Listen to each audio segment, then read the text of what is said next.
विविध से question number 5। यहाँ पर एक प्राचलिक समीकरण दिया गया है, हमें अभिलंब की मूल बिंदु से दूरी अचर सिद्ध करनी है। तो सबसे पहले क्या करें, अभिलंब का समीकरण प्राप्त करें। इसके लिए हमें अभिलंब की प्रवणता चाहिए। बिंदु यही यूज हो जाएगा, ये x कोऑर्डिनेट है और ये y कोऑर्डिनेट है। तो सबसे पहले क्या करें, differentiate with respect to theta. यहाँ जो पैरामीटर है, जो प्राचल है, वो कौन है, थीटा। तो प्राचल के सापेक्ष अवकलज करें, तत्पश्चात dy dx ज्ञात करें। तो dx d थीटा, देखिए क्या हो जाएगा, a कांस्टेंट है यहाँ पर, तो माइनस का a sine theta, first theta का माइनस साइन थीटा हो गया। यहाँ पर फर्स्ट सेकंड से करना पड़ेगा, थीटा साइन थीटा का, a कांस्टेंट है, a स्थिर बना रहेगा, थीटा को स्थिर रखेंगे तब साइन का हो जाएगा cos थीटा। जब साइन थीटा को स्थिर रखोगे तब थीटा का हो जाएगा 1, तो ये रह जाएगा साइन थीटा। क्लियर।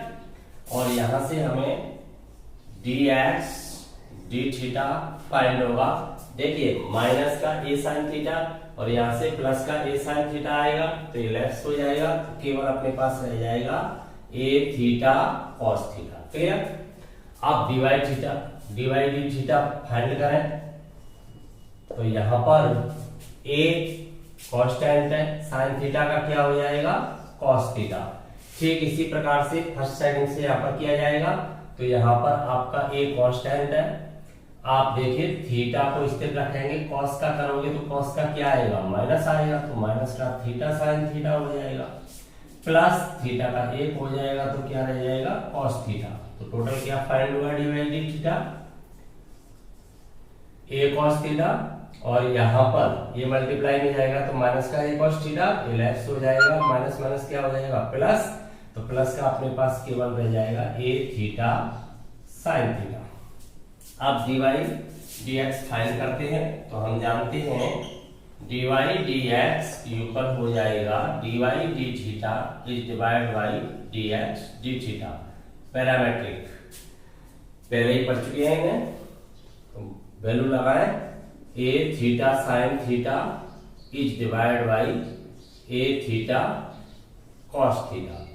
देखिए क्या प्राप्त हुआ, a थीटा लेफ्ट हो जाएंगे, तो केवल यही रह जाता है sine theta upon cos theta. Clear. ये dy dx की वैल्यू है। dy dx क्या है, dy dx स्पर्श रेखा की प्रवणता है, ग्रेडियंट ऑफ टेंजेंट।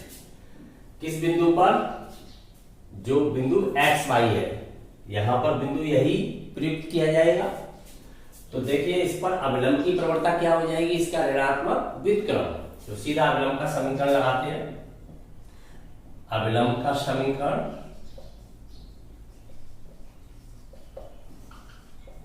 क्या हो जाएगा, फॉर्मूला है आपका y minus y1 equal minus 1/dy dx।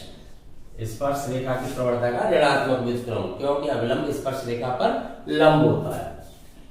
x minus x1, यहां पर ये x1 और ये y1, y माइनस y1 क्या है बिंदु, a sine theta minus a cos theta. Clear. यही बिंदु है। युगल -1 कौन करूंगा इसका, तो पलट जाएगी ये संख्या और क्या हो जाएगा, माइनस का cos theta upon sine theta. Clear. Negative reciprocal हो गया इसका। x माइनस, यहां पर देखिए ये वैल्यू लगाई जाएगी, तो ये माइनस हो जाएंगे दोनों, तो ये हो जाएगा x minus a cos theta minus का a थीटा साइन थीटा। समझ में आया तक। आगे इसे सॉल्व करें। एम्प्लाइज साइन थीटा यहाँ पर क्रॉस मल्टीप्लाई में आएगा, तो ये हो जाएगा y साइन थीटा माइनस, देखिए यहां मल्टीप्लाई होगा तब हो जाएगा a साइन स्क्वायर थीटा, ये नेगेटिव नेगेटिव नेगेटिव क्या हो जाएगा, पॉजिटिव। ये मल्टीप्लाई में आ रहा है तो प्लस का बचेगा a sine theta cos theta.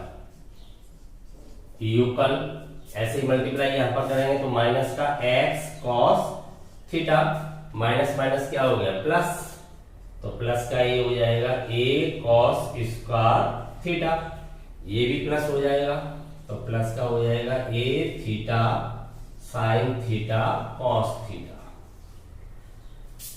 अब लिखते हैं इसे क्रम से।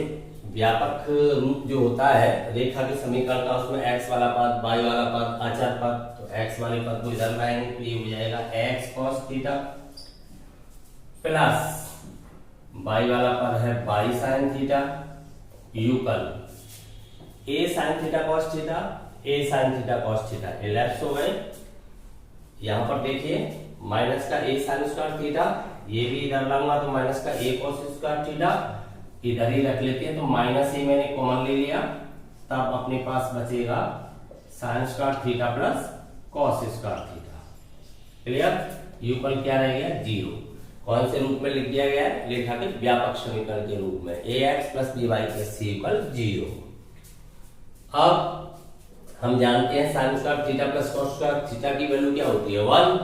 तो केवल इक्वेशन क्या फाइंड हो जाता है? इक्वेशन रह जाता है x cos theta plus y sin theta minus a equal 0। ये अविलंब का समीकरण आ गया। अब हमें इस अविलंब की मूल बिंदु से दूरी क्या सिद्ध करनी है? अचल, अर्थात कोई अचल राशि होनी चाहिए। तो देखते हैं किसी बिंदु से किसी रेखा की दूरी का सूत्र क्या होता है, ये आपने 11th में पढ़ा हुआ है। चूंकि बिंदु x1 y1 कोई भी बिंदु हो से रेखा ax plus by plus c equal 0 की दूरी का सूत्र है वो ये होता है, दूरी हमेशा धनात्मक है, मोड डालना है, ax1 plus by1 plus c upon under root of a square plus b square. ये दूरी सूत्र है। अर्थात वो बिंदु लगा दिया जाता है यहाँ पर, x के स्थान पर x1, y के स्थान पर y1, ये अचर है, अपॉन x के और y के गुणांकों के वर्गों के योग का वर्गमूल से डिवाइड कर देते हैं। तो ये होता है दूरी सूत्र। अब यहाँ पर देखिए a के स्थान पर कौन है? cos थीटा जो कि x का गुणांक है। b के स्थान पर कौन है? b के स्थान पर sin थीटा जो कि y का गुणांक है। माइनस c के स्थान पर कौन आ जाएगा? Minus a। तो लगाएं इस सूत्र को। यहाँ पर आते हैं, यहाँ पर x1 y1 कौन बिंदु है? 0 0 से दूरी निकाल रहे हैं, मूल बिंदु से निकाल रहे हैं। 0 0 से अविलंब की दूरी, अविलंब की दूरी क्या हो जानी चाहिए इस सूत्र के अनुसार? लगाएं इस सूत्र। तो देखिए cos थीटा x के स्थान पर बिंदु क्या है? 0, y के स्थान पर बिंदु क्या लगा रहे हो? 0। तो ये दोनों स्टेप 0 हो जाएंगे, तो ये स्टेप भी 0 हो गया, ये स्टेप भी 0 हो गया, दोनों स्टेप 0 हो गए, ये भी 0 हो गया। 0 cos थीटा, 0 sin थीटा, तो आप मूल बिंदु से दूरी निकाल रहे हो। x के स्थान पर आप क्या लगाओगे? x1 कौन है यहाँ पर? 0, मूल बिंदु से, तो ये 0 0 हो गए। तो क्या बचा? Minus a upon under root of x के गुणांक का वर्ग क्या है? cos थीटा और sin थीटा। तो यहाँ पर आएगा cos square theta plus sin square theta. Clear? ये रहेगा। ये दूरी देखो क्या प्राप्त हो रही है? ये 1 हो गया, तो केवल ये रह जाता है a, जो कैसी राशि है? अचर। यही हमें सिद्ध करना था, हेंस प्रूव्ड। एक बार फिर ध्यान देंगे, हमें यहाँ पर प्राचलिक रूप में वक्र का समीकरण दिया गया है। तो प्राचलिक रूप के अंतर्गत निर्देशांक तो वही हो जाते हैं x और y के मान। हम सबसे पहले प्रवणता ज्ञात करेंगे। प्रवणता के लिए पैरामीट्रिक फॉर्म में प्राचल के सापेक्ष ही अवकलज कर लिया जाता है x और y का अलग अलग, उसके बाद भाग विधि से डिवाइड x फाइंड हो जाता है। परंतु ये स्पर्शरेखा की प्रवणता है, इसे अविलंब की प्रवणता बनाने के लिए ऋणात्मक व्युत्क्रम अथवा सीधा फॉर्मूला में हम -1 को यहाँ पर यूज कर देंगे। तो ये फॉर्मूला होता है अविलंब की समीकरण का। ये इक्वेशन फाइंड हो जाएगा, तब हम मूल बिंदु से इसकी दूरी निकाल लेंगे। अर्थात मूल बिंदु से इस पर डाला गया लंब, उसकी लंबाई कितनी है? अच्छा, क्लियर? समझ में आ गया? क्वेश्चन नंबर 6, फलन दिया गया है, हमें वर्तमान एवं ह्रासमान का इंटरवल फाइंड करना है। तो सबसे पहले अवकलन करें, हर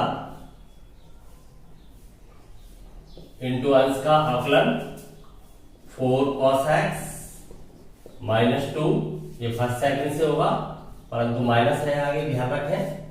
x का 1 हो जाएगा तो ये रह जाएगा cos x, फिर cos का माइनस होगा, माइनस आ गया तो क्या हो जाएगा, प्लस हो जाएगा, प्लस का x sin x। अब देखिए माइनस अंश 4 sin x -2x x cos x into हर का अवकलन। हर का अवकलन क्या हो जाएगा, 2 का 0 हो जाएगा, cos का हो जाएगा minus sin x। Clear. Upon her का वर्ग 2 प्लस cos x का क्या हो जाएगा, होल स्क्वायर। फाइंड करें आगे, देखिए आगे सॉल्व करें। 2 plus cos x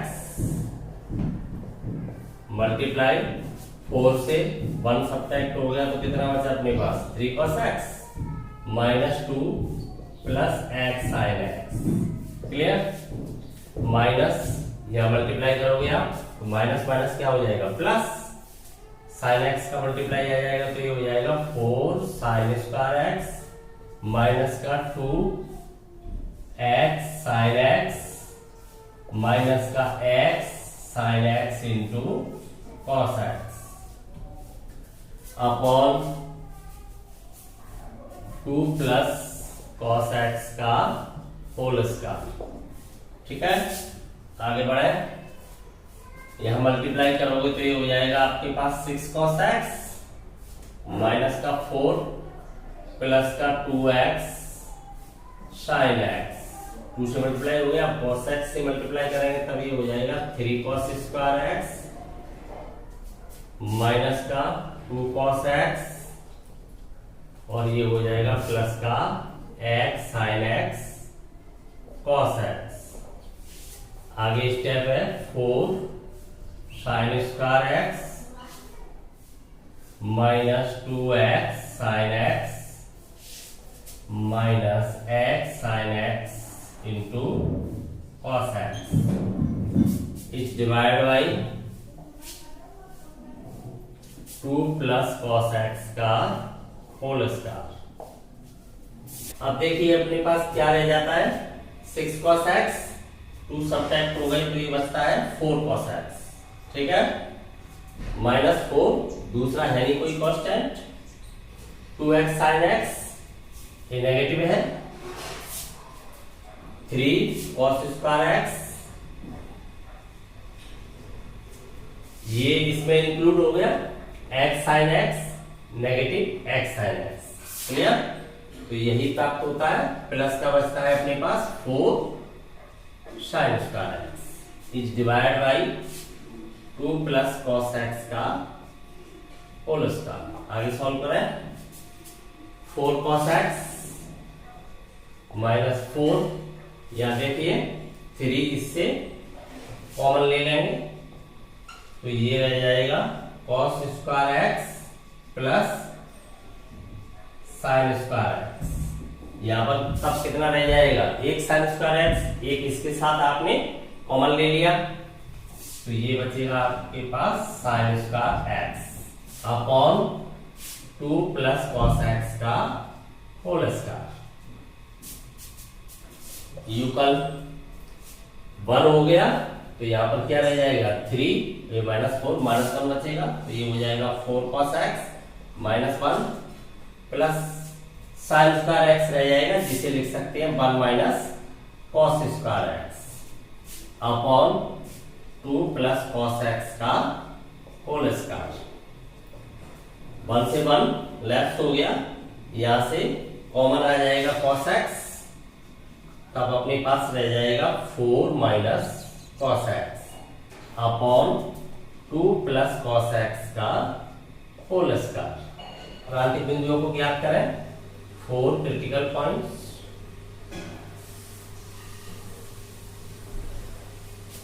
f dash x equal 0, तब क्या प्राप्त होगा, देखिए 4 minus cos x 2 plus cos x कभी भी 0 नहीं हो सकते, तो प्राप्त होगा cos x इक्वल 0।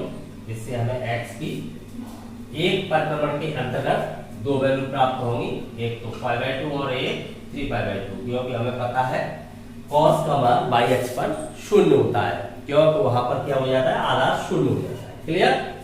एक परिक्रमण के अंतर्गत ही ज्ञात करेंगे जब कोई परिसीमा नहीं दी जाएगी। तो संख्या रेखा पर रख के सीधा आंसर तो देख ही सकते हैं। 0 और टर्मिनल पॉइंट है अपना 2π, इनिशियल है 0। इसके अंतर्गत देखिए दो बिंदु है, एक है 3π/2 और दूसरा बिंदु है π/2। तो कितने अंतराल बना देंगे, 1 2 3 भाग बना दिए। तो जहां पर हमने प्लस साइन लिया है वो वर्तमान, और जहां माइनस साइन है वो कैसा हो जाता है, ह्रासमान।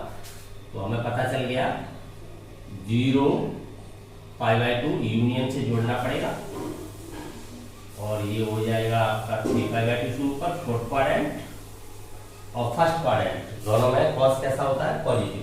तो ये अंतराल तो हो जाएगा आपका वर्तमान के लिए, निरंतर वर्तमान भी होता है, वैसे देखा जाए तो कैसा है, निरंतर वर्तमान। और निरंतर ह्रासमान के लिए अंतराल है आपका ये हो जाएगा, निरंतर ह्रासमान के लिए हो जाएगा π/2 to 3π/2, क्योंकि इसके अंतर्गत सेकंड और थर्ड एक साथ दोनों आ जाएंगे। अब देखिए निरंतर वर्तमान के लिए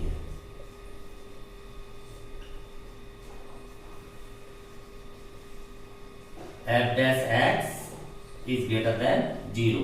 तो हम यहाँ पर देख पा रहे हैं ये दोनों ही फैक्टर हमेशा कैसे हैं, धनात्मक है। तो फिर कौन होना चाहिए, धनात्मक, cos x होना चाहिए, cos x is greater than 0। ये रीजन आप यहाँ दे सकते हैं, क्योंकि 4 - cos x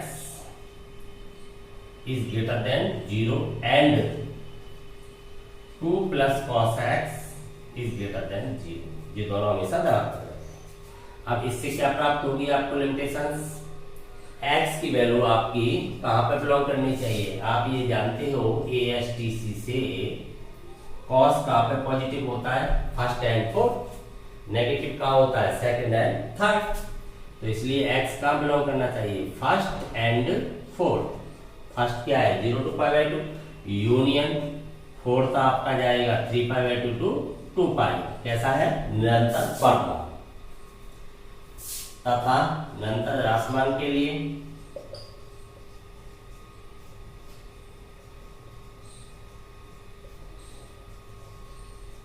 f' is less than 0। Clear.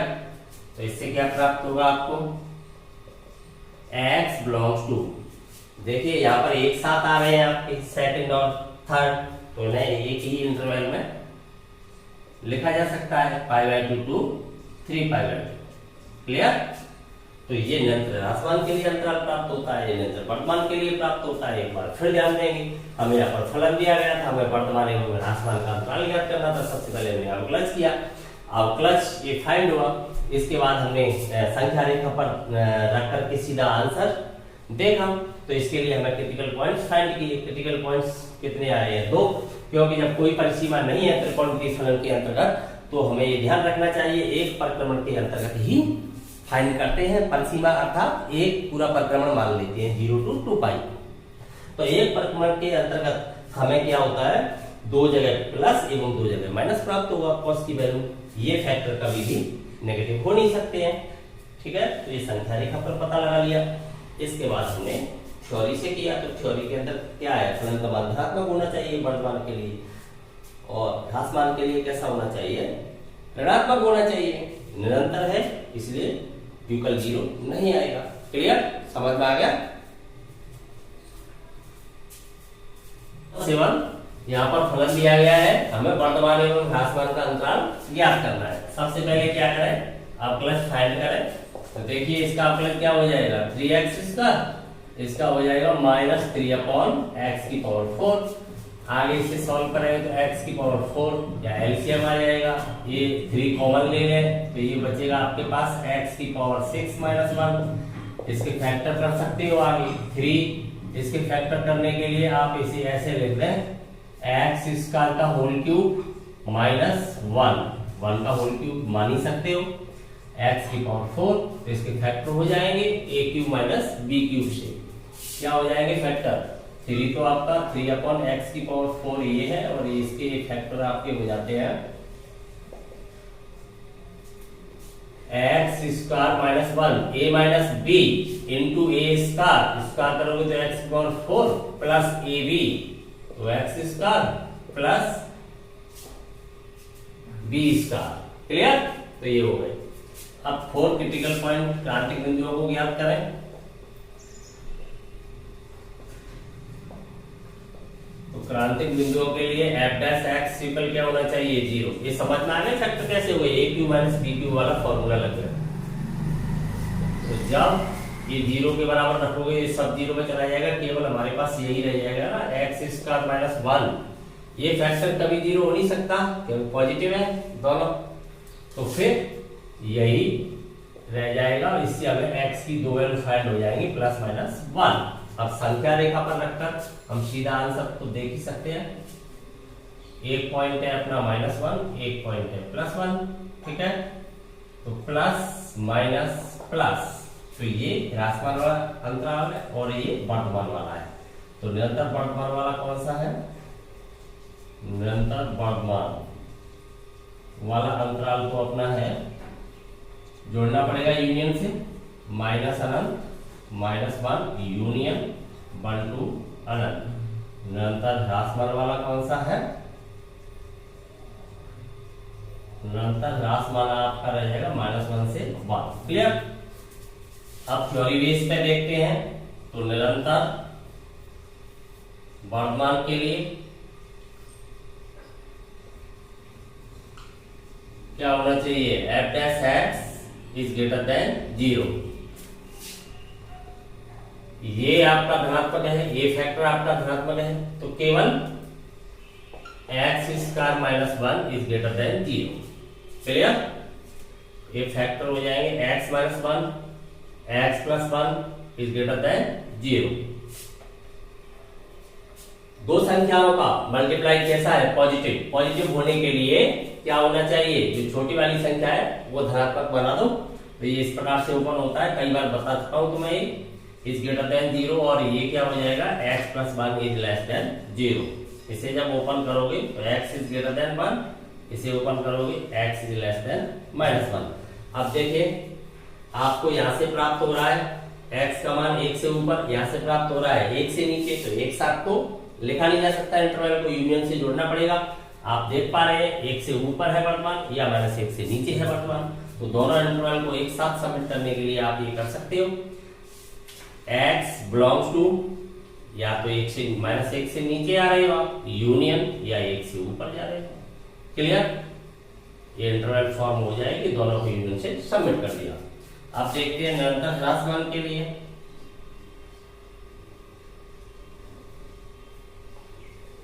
ह्रासमान के लिए क्या कंडीशन होनी चाहिए? f डैश x की वैल्यू ऋणात्मक होनी चाहिए।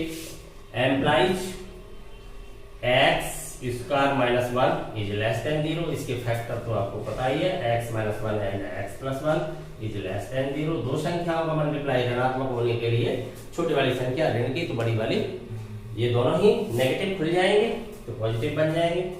तो x minus 1 is less than 0 and x plus 1 is less than 0। ठीक है?